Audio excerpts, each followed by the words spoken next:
नमस्कार प्यारे विद्यार्थियों। अब अपन बात कर रहे थे BSTC प्री BSTC का जो एग्ज़ाम होगा आपके उसके बारे में। उसकी क्लास रेगुलर चल रही है आपके, तो उसी में आज अपन थर्ड क्लास जो अपनी स्टार्ट होगी, फोर्थ क्लास होगी सॉरी, पृथ्वीराज चौहान के बारे में पढ़ेंगे। किसके बारे में पढ़ेंगे? पृथ्वीराज चौहान थर्ड। महत्वपूर्ण शासक आता है आपके पृथ्वीराज चौहान।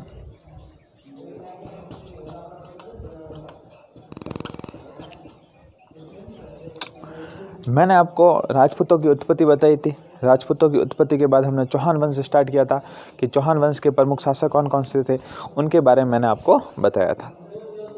ये चीज़ मैंने आपको बता दी थी। फिर मैंने बताया था चौहानों की वंशावली कहाँ से शुरू होती है। बिजोलिया शिलालेख के बारे में बताया था, 551 ईस्वी का था, और बिजोलिया शिलालेख के अनुसार सांबर झील का निर्माण वासुदेव चौहान ने करवाया था। ये चीज़ मैंने आपको बताई थी, ठीक है ना। तो ये सारी चीज़ मेरे बताई हुई है। फिर मैंने अजय राज बताया था, अर्णोराज बताया था, विग्रहराज के बारे में बताया था कि विग्रहराज दिल्ली शिवालिक स्तंभ लेख के अंदर कहता है कि मैंने संपूर्ण आर्यवंश से मलेच्छों का नाश कर दिया है, और मैं चाहूँगा कि मेरे आने वाले जो वंशज है वो भी मलेच्छों को अटक पार करने नहीं दे। अटक एक ऐसी सीमा हुआ करती थी अपने हिंदुस्तान, सिंधु नदी के आसपास जो पाकिस्तान वाला क्षेत्र है उसके आसपास में एक क्षेत्र हुआ करता था अटक नदी। उस नदी को पार करने नहीं कहा जाता था, ऐसा अपवित्र माना जाता था कि उस नदी को पार नहीं करना चाहिए। अब अपन बात करेंगे एक महत्वपूर्ण शासक पृथ्वीराज चौहान थर्ड के बारे में। पृथ्वीराज चौहान थर्ड के बारे में अपन बात करेंगे कि किस प्रकार से इस शासक ने महत्वपूर्ण अपना योगदान दिया, ठीक है ना। उसके बारे में अपन विस्तार से चर्चा करेंगे। तो पहले तो अपन इनका बायोडाटा निकालते हैं। क्या निकालते हैं? बायोडाटा। बायोडाटा के अंदर सबसे पहली चीज़ आएगी वो आपके आती हैं इनके पिता का नाम, माता का नाम, ठीक है ना, जन्म, ये सारी चीज़ें अपन बात करेंगे, ठीक है। तो इन सारी चीज़ों के बारे में अपन आज चर्चा करेंगे। तो सबसे पहले अपन लिखते हैं इनके पिता का नाम। पिता का नाम मैंने आपको पिछली क्लास में बता दिया था, सोमेश्वर। क्या नाम था? सोमेश्वर। तो इनके पिता कौन थे? पिता थे सोमेश्वर। क्या नाम था पिता का? सोमेश्वर। माता कौन थी? कपूरी देवी। कौन थी? माता कपूरी देवी, ठीक है ना। और इनका जो जन्म हुआ था वो 1166 ईस्वी के अंदर, ठीक है ना। अई छत्रपुर जो नागौर वाला क्षेत्र आता है वहाँ पर इनका क्या हुआ था? गुजरात के अंदर इनका जन्म हुआ था। इनका जो मुख्यमंत्री था, क्या था? मुख्यमंत्री। वो कौन था? कदम्बास, ठीक है ना। प्रमुख इनका सेनापति भी कह सकते हैं, ठीक है ना, कदम्बास और कैमास। एक और कौन था? अब क्या आता है? कैमास। ये इनके क्या थे? मुख्यमंत्री थे, प्रमुख सलाहकार हुआ करते थे। ऐसा कहा जाता है कि पृथ्वीराज बहुत ही कम उम्र के अंदर क्या बन गया था? राजा बन गया था। तो किस प्रकार से वो राजा बनता है उसके बारे में अपन बात करेंगे। इनका मुख्यमंत्री तो कौन से हो गए? कदम्बास और कैमास। और इनका सेनापति था भुवनमल। सेनापति भुवनमल। ये आप पृथ्वीराज चौहान वाली मूवी देखोगे उसके अंदर आता है, जिसको पृथ्वीराज काका कह के बुलाता है, उसी के बारे में जो जिक्र आता है वो यही व्यक्ति है। फिर पृथ्वीराज के प्रमुख उपनाम कौन कौन से थे उनके बारे में अपन चर्चा करेंगे। तो प्रमुख उपनाम, ठीक है ना। एक तो इसे क्या कहा जाता है? राय पिथौरा। राय पिथौरा। राय पिथौरा का मतलब इसने राय पिथौरा नगर की स्थापना की थी, इसलिए इसको क्या कहा जाता था? राय पिथौरा कहा जाता था। एक इसे कहा जाता था दल पंगुल। क्या कहा जाता था? दल पंगुल। क्या कहा जाता? दल पंगुल। दल पंगुल मतलब दल को जीतने वाला, मतलब सेनाओं को जीतने वाला, विश्व विजेता, ठीक है। दल पंगुल का मतलब होता है विश्व विजेता, ठीक है ना। अच्छे से ध्यान रखना, दल पंगुल का मतलब होता है विश्व विजेता।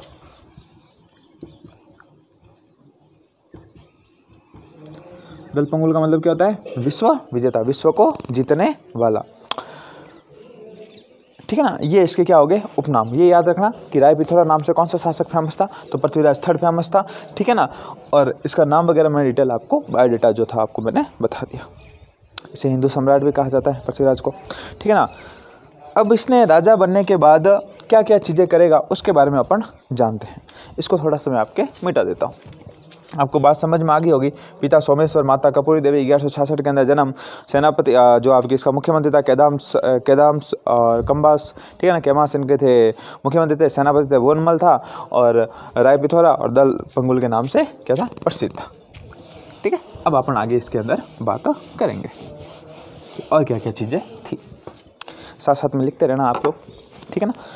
इससे बाहर सवाल नहीं जाएगा आपका, इतनी गारंटी मैं ले रहा हूँ, तो आप साथ में बने रहिए।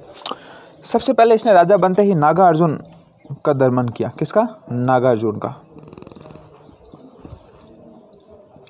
नागार्जुन का क्या दमन किया। अब कोई एग्जाम में पूछ लिया कब किया, तो 1178 ईस्वी के अंदर। कब किया? 1178 ईस्वी के अंदर। नागार्जुन एक जाति थी, उसका इसने क्या कर दिया, दमन किया। मतलब बहुत तंग किया करते थे इसको, और इसने उनका क्या कर दिया, खत्म, कि टाटा बाय बाय। फिर है भंडानक का दमन किया। किसका? भंडानक का। भंडानक का दमन, ये भी एक क्या थी, जाति थी। कब किया? 1182 ईस्वी के अंदर। याद रखना, ये डेटे याद रखना। पृथ्वीराज चौहान मोस्ट इंपॉर्टेंट है, आपके सवाल बना के जाएगा, ठीक है ना। ये जो भंडारक जाति थी वो सतलज नदी के आसपास से आई थी। कहाँ से आई थी? आपके सतलज नदी से। सतलज नदी के आसपास की जाति थी, नदी के आसपास, ठीक है ना। सतलज नदी के जो आसपास की क्या थी, एक जाति थी। कौन सी? भंडानक। और इसका दमन किसने किया? पृथ्वीराज चौहान ने किया। अब पृथ्वीराज की नॉर्मल विजय तो हमने देख ली। अब पृथ्वीराज की दिग्विजयों के बारे में बात करेंगे कि बड़ी बड़ी विजय कौन सी थी। तो सबसे महत्वपूर्ण जो विजय आती है वो महोबा की। कौन सी विजय आती है? आपके महोबा की विजय, ठीक है ना। तो अपन उसके बारे में बात करते हैं कि महोबा की विजय किस प्रकार से हुई। महोबा,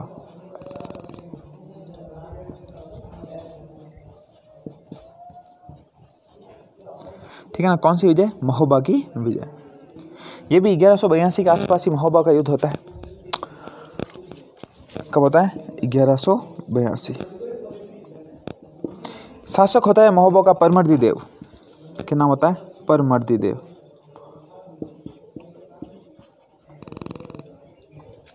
इसके दो सेनापति होते हैं, एक का नाम होता है आला और एक उदल।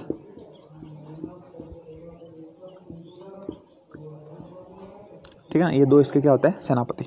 ऐसा कहा जाता है आला उदल बहुत ही खतरनाक तरीके के सेनापति थे और युद्ध के अंदर दुश्मनों की छक्के छुड़ा देते थे। इतने भयंकर तरीके से युद्ध क्या करते थे। लेकिन जब मृत्यु निकट आती है, तब वीर की मृत्यु निकट आती है, तब उसको कुछ भी दिखाई नहीं देता। पता था कि पृथ्वीराज चौहान से हार निश्चित थी, क्योंकि पृथ्वीराज की सेना विशाल सेना थी, उसके सामने इनका जीतना क्या था? मुश्किल था। तो ऐसा कह सकते हैं अपन, महोबा के जो शासक थे परमर्दी देव को हराया किसने? पृथ्वीराज चौहान, ठीक है ना। पृथ्वीराज चौहान ने इसको हराया। इसके दो सेनापति थे, आला और उदल के नाम याद रखना। अब पृथ्वीराज ने महोबा को विजित कर लिया और पंजुन राय को महोबा का प्रशासक बनाया। किसको? को महोबा का प्रशासक बनाया।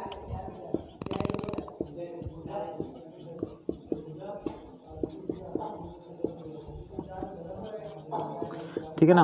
महोबा क्या बनाया? पंजुन राय को महोबा का क्या बनाया? प्रशासक बनाया। ठीक है ना। पंजुन राय को महोबा का क्या बनाया? प्रशासक बना दिया। किसने बनाया? आपके पृथ्वीराज चौहान थर्ड ने। कि महोबा जीत लिया और पंजुन राय को सौंप दिया कि भाई तेरे पास रख, ठीक है ना, मेरे पास तो बहुत सारी जगह है, तो ये अपने पास रख ले। फिर अपन बात करते हैं कि, ठीक है ना, कि जो आला उदल थे बड़ी ही वीरता से लड़े इस युद्ध के अंदर, और इसके अंदर हार तो हो जाती है परमर्दी देव चौहान की, लेकिन आला उदल को हमेशा के लिए याद किया जाता है। फिर आती हैं इसकी एक और विजय, उसके बारे में अपन बात करेंगे। वो आती है इसकी नागौर विजय। देखो नागौर विजय किस प्रकार से थी। तो दूसरी विजय आती है नागौर विजय।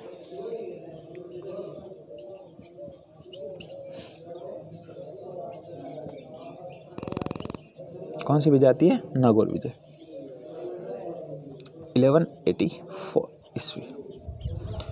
1184 ईस्वी के अंदर इसने नागौर को जीत लिया था। नागौर विजय का प्रमुख रीजन क्या था, उस समय बात करते हैं कि पृथ्वीराज के समय गुजरात का राजा था, वो था चालुक्य। कौन था? चालुक्य शासक भीमदेव सेकंड था। कौन था? भीमदेव सेकंड। और ऐसा कहा जाता है कि भीमदेव नागौर का जो राजा था उसकी पुत्री से क्या करना चाहता था, शादी करना चाहता था। लेकिन पृथ्वीराज ने पहले ही जाकर उससे क्या कर दिया, विवाह कर दिया। और विवाह किया, इसकी वजह से जो आपके भीमदेव सेकंड और पृथ्वीराज के बीच में क्या होना शुरू हो गया, युद्ध की स्थिति बन गई, ठीक है ना। लेकिन भीमदेव सेकंड कहाँ का शासक था, गुजरात का। हुआ क्या था कि ये भीमदेव सेकंड था, वो किससे विवाह करना चाहता था, नागौर के शासक की जो पुत्री थी उससे क्या करना चाहता था, विवाह करना चाहता था। पृथ्वीराज चौहान भी उसी से ही क्या करना चाहता था, विवाह करना चाहता था। इसलिए दोनों के बीच में क्या हो गया, युद्ध हो गया, जिसके अंदर किसकी विजय हुई, पृथ्वीराज चौहान की विजय हुई। अब अपन आगे और बात करते हैं कि चौहानों और गढ़वालों के बीच में संघर्ष, जो आप पढ़ते आते हैं पृथ्वीराज चौहान की स्टोरी के अंदर, कि गढ़वालों के बीच में क्या सहयोगिता की वजह से जो युद्ध हुआ था उसके बारे में अपन चर्चा करेंगे। देखो, चौहान गढ़वाल संघर्ष के बारे में बात करेंगे।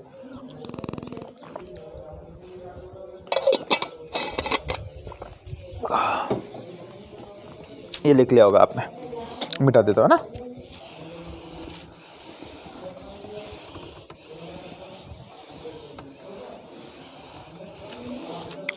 फिर अपन बात करेंगे किसके बारे में, चौहान गढ़वाल संघर्ष।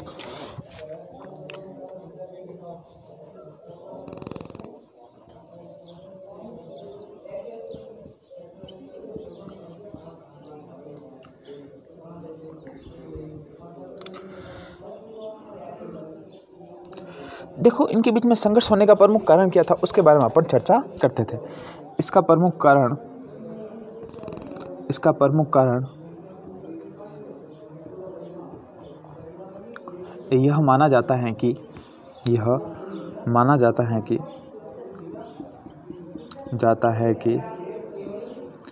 पृथ्वीराज ने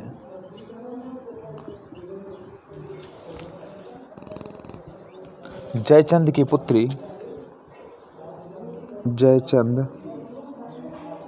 पुत्री संयोगिता से विवाह कर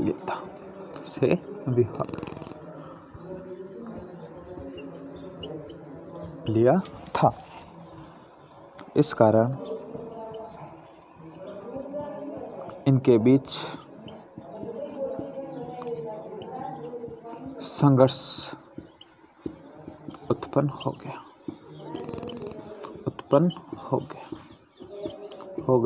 था, ठीक है ना। हुआ क्या था कि, चलो शो सुनाता हूँ आपको पृथ्वीराज चौहान के बारे में। हुआ क्या था कि संयोगिता का विवाह किया जा रहा था, इसके लिए स्वयंवर रचा गया था।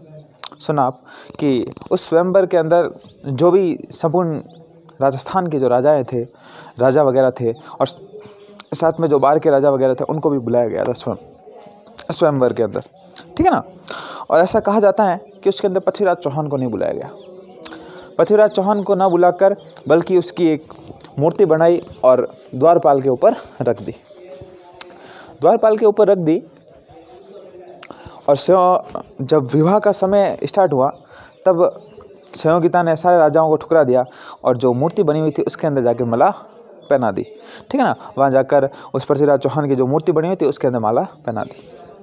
और उसी समय पृथ्वीराज चौहान आ जाते हैं और संयोगिता को अपने पीछे घोड़े पे बिठा कर लेकर चले जाता है। आपने वो मूवी देखी होगी पृथ्वीराज चौहान वाली, उसके अंदर खतरनाक ही सीन बताया हुआ है कि हद से ज़्यादा ही वहाँ पर बता दिए हैं, ठीक है ना। तो कैसा कहा जाता है कि संयोगिता ने पृथ्वीराज की जो मूर्ति वगैरह थी उसके माला पहना दी और पृथ्वीराज उसको अपने साथ लेके चला गया, जिसकी वजह से क्या हो गई, चौहानों और गढ़वालों के बीच में क्या हो गया, संघर्ष उत्पन्न हो गया। जयचंद था संयोगिता का पिता, ठीक है ना। और आगे बात करते हैं। पृथ्वीराज रासो ग्रंथ ये हमें जानकारी प्रदान करता है। कौन सा ग्रंथ ये जानकारी प्रदान करता है? पृथ्वीराज रासो।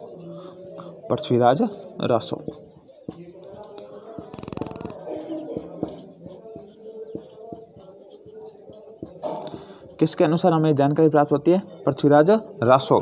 इसकी रचना किसने की थी? चंद्रबरदाई। चंद्रबरदाई ने इसकी क्या की थी, रचना की थी। अच्छी किताब है, याद करना, आपको सवाल पूछ सकते हैं। आई बात समझ में आपको इतनी सी। और कुछ इतिहासकार ओझा व त्रिपाठी जी आते हैं और इस कहानी को वो क्या मानते हैं, असत्य मानते हैं। कौन मानते हैं असत्य? ओझा व त्रिपाठी, G.H. ओझा, G.H. ओझा व त्रिपाठी इस कहानी को असत्य मानते हैं,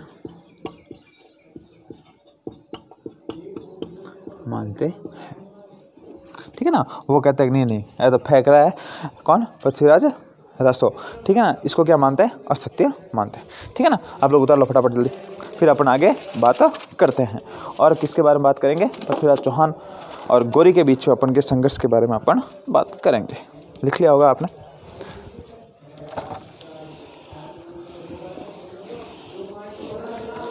काम करेंगे अपन एक ही क्लास के अंदर इसको ख़त्म करने की कोशिश करेंगे, जल्द से जल्द शॉर्ट में आपको नोट्स बनाए और जल्द से जल्द आपके कोर्स कंप्लीट हो जाए। देखो, इनके बीच में 2 युद्ध होते हैं। एक तो होता है तराइन का प्रथम युद्ध,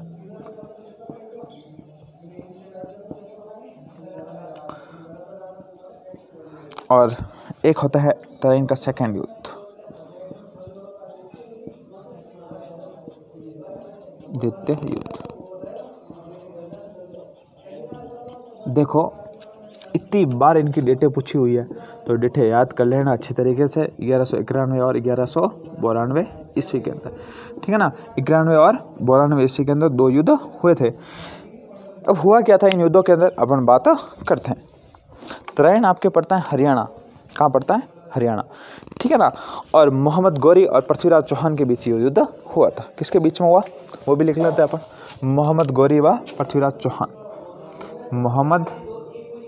मोहम्मद गौरी व पृथ्वीराज चौहान, वह पृथ्वीराज चौहान, पृथ्वीराज थर्ड, ठीक है। चौहान आप ध्यान रखना। इनके बीच में क्या होता है? युद्ध। और प्रथम युद्ध में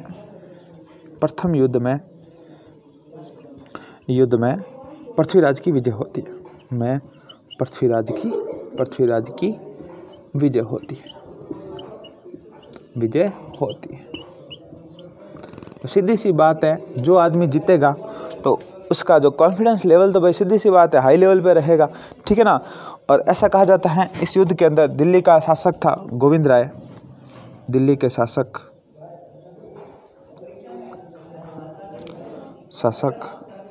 गोविंद राय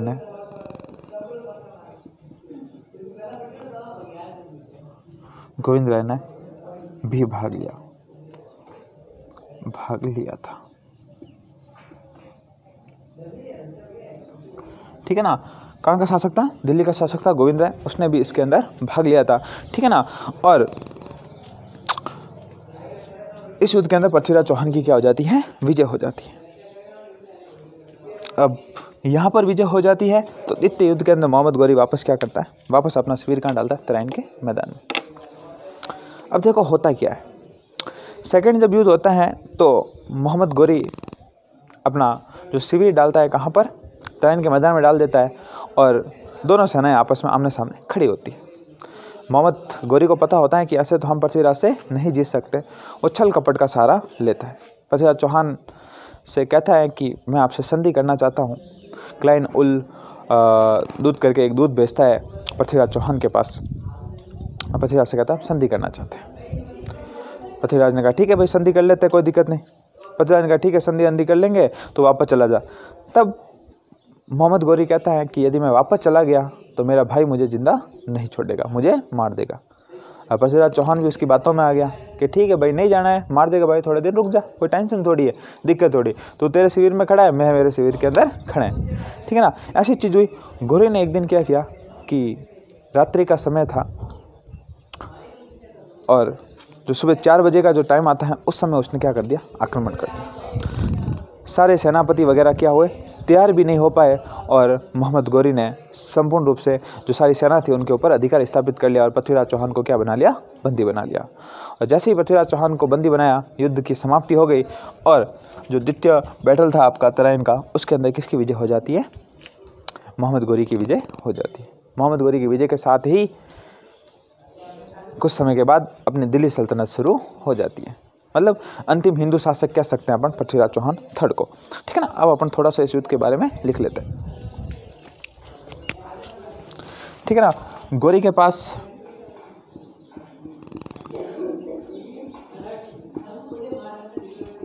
एक 1,20,000 की सेना थी। कितने की? 1,20,000 की सेना। ठीक है ना। 1,20,000 की क्या थी? सेना। इसने क्या किया था? संधि करने के लिए अपना दूत था, उस दूत को रकनुद्दीन हमजा को भेजा। किसको? दूत का नाम क्या था? संधि हेतु दूत भेजा। संधि हेतु दूत भेजा। क्या नाम था? रकनुद्दीन हमजा। क्या नाम था? रकनुद्दीन हमजा। उस दूत का नाम क्या था? रकनुद्दीन हमजा। ठीक है, बता दिया मैंने स्टोरी। उस दूत ने कहा कि हम संधि करना चाहते हैं, इसकी वजह से ये सारी हो गई। युद्ध हुआ, उस समय उसका सेनापति था उदयराज, वो तो तैयार ही नहीं हुआ। युद्ध में पृथ्वीराज का सेनापति उदयराज तैयार भी नहीं हो पाया।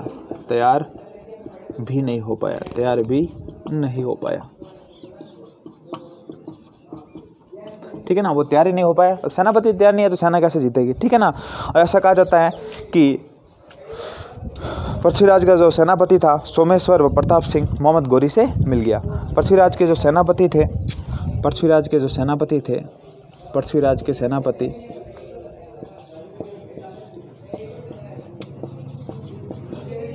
सोमेश्वर व प्रताप सिंह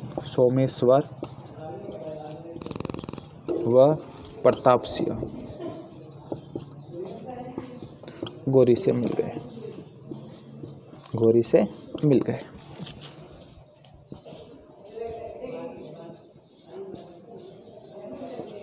ठीक है ना। और जो उसके सेनापति थे वही दूसरे सेना से मिल गए, तो सीधी सी बात है उनकी क्या हो जाएगी? हार। आगे अपन बात करेंगे कि इस युद्ध के अंदर किसकी हार हो गई? पृथ्वीराज चौहान की हार हो गई और मोहम्मद गोरी का दिल्ली पर अधिकार स्थापित हो गया और अजमेर के ऊपर भी अपना अधिकार स्थापित कर लिया। अब देखो उसके बाद क्या हुआ। पृथ्वीराज की मृत्यु के संबंध में बहुत सारी बातें आती हैं, उसके बारे में अपन चर्चा करेंगे। ये लिख लिया होगा आपने। ठीक है, सुनो साथ में स्टोरी सुनाता हूँ। ऐसा कहा जाता है कि जैसे ही युद्ध खत्म हुआ, मोहम्मद गोरी ने पृथ्वीराज चौहान को क्या बना दिया? बंदी बना दिया।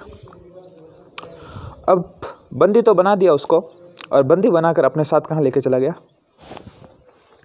ठीक है ना, अपने साथ लेकर चला गया।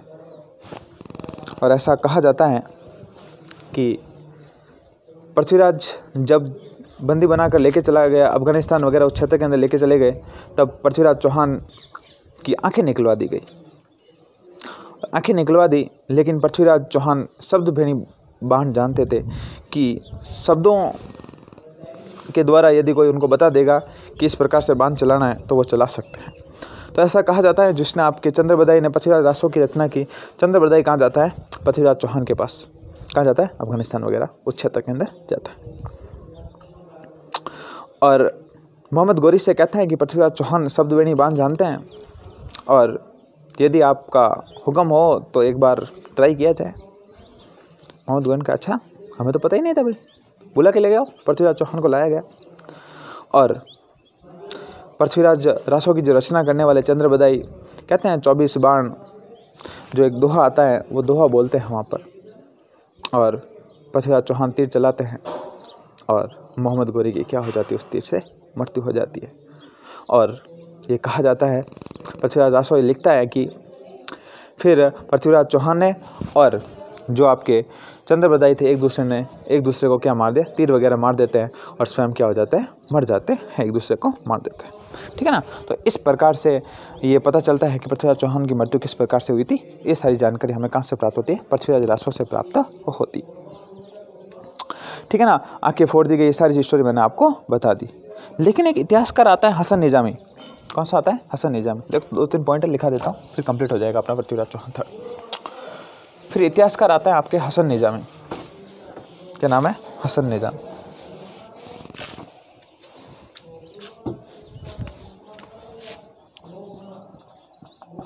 हसन निजामी। हसन निजामी कहता है कि पृथ्वीराज ने अधीनता स्वीकार कर ली थी। क्या कर ली? पृथ्वीराज ने अधीनता स्वीकार कर ली। अधीनता स्वीकार कर ली। कौन कहता है ऐसा? हसन निजामी कहता है। इतिहासकार आता है, वो कहता है कि पृथ्वीराज ने क्या कर ली थी? अधीनता स्वीकार कर ली थी। इसकी जो छतरी है पृथ्वीराज चौहान की, वो तो बनी हुई है। पृथ्वीराज की छतरी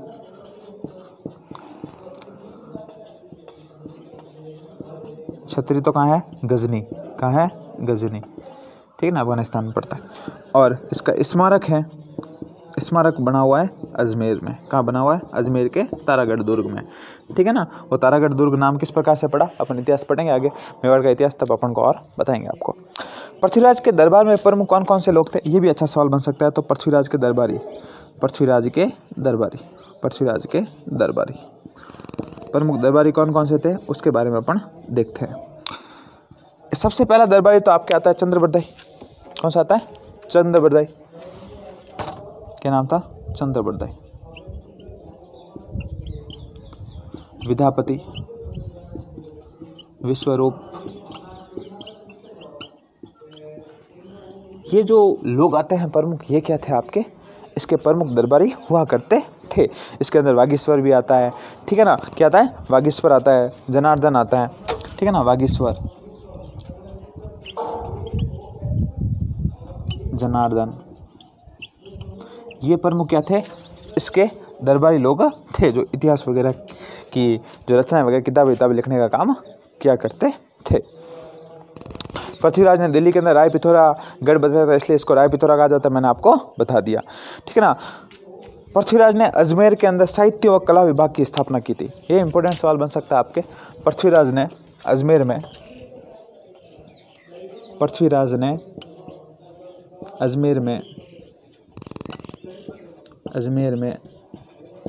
साहित्य व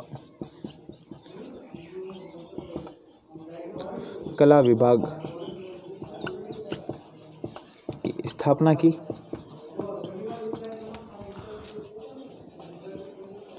वह पद्मनाथ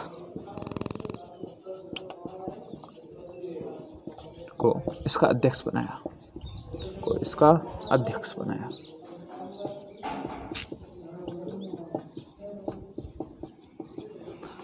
ठीक है। पद्मनाथ को क्या बनाया? इसका अध्यक्ष बनाया।